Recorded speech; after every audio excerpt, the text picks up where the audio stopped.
लाहौर के पुराने शहर की एक छत थी, जहाँ से आसमान का एक टुकड़ा सिर्फ उन दोनों का था, रिहान और महर। बचपन के दोस्त, गलियों में पतंगें उड़ाते, दीवारों पर बैठकर ख्वाब बुनते और छोटे छोटे लम्हों को कीमती खजाने समझकर दिल में छिपाते थे। रिहान एक ख्वाब देखने वाला लड़का था। उसकी आंखों में सितारे थे और दिल है में धुंधले ख्वाब। महर खामोश थी, जैसे किसी पुरानी किताब की आखिरी नज़म, जिसे सब पढ़ना चाहते हैं मगर कोई वक्त नहीं निकालता।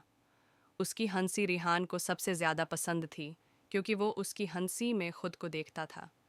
एक दिन महर ने कहा, रिहान, अगर मैं चली गई तो?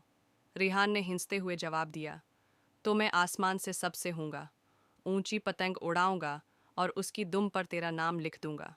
महर ने कुछ न कहा, बस आसमान को तकते हुए खामोश हो गई। वक्त गुजरता गया। जवानी ने दस्तक दी। जिंदगी ने नए रास्ते दिखाए। रिहान को एक स्कॉलरशिप मिली बाहर जाने की। और महर, वो उस दिन कुछ बोली नहीं, सिर्फ एक खत दिया। रिहान, तुम ख्वाबों के पीछे दौड़ने वाले हो और मैं दीवारों पर बैठकर इन ख्वाबों को देखने वाली।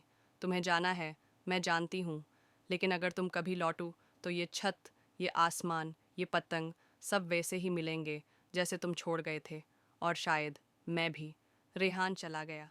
वक्त गुजरता रहा और उसने खुद को ख्वाबों में गुम कर लिया। यूनिवर्सिटी, नौकरी, कामयाबी, सब कुछ मिलता गया, पर मिहर का चेहरा अक्सर किसी सर्द सुबह की चाय में झलक दिखाता या किसी अजनबी की आवाज़ में उसका नाम सुनाई देता। 5 साल बाद रेहान लौटा। छत वैसी ही थी, आसमान भी, लेकिन महर। पड़ोस की खाला ने बताया, महर तो कुछ साल पहले चली गई, कैंसर था। आखिरी दिनों में भी छत पर जाती थी पतंग लेकर, कहती थी शायद रेहान आ जाए। रेहान चुप रहा। उसकी मिट्टी में एक पुरानी पतंग थी जिस पर धुंधले अल्फाज में महर लिखा था। वो छत पर गया, पतंग उड़ाई और आसमान से बातें करने लगा। मैं लौट आया हूँ महर, पर तुम नहीं हो। हवा तेज थी और आंखें नम। पतंग ऊपर जाती गई, जैसे महर के पास जा रही हो। शायद वहीं कहीं किसी और आसमान में रिहान की बातें सुन रही हूँ।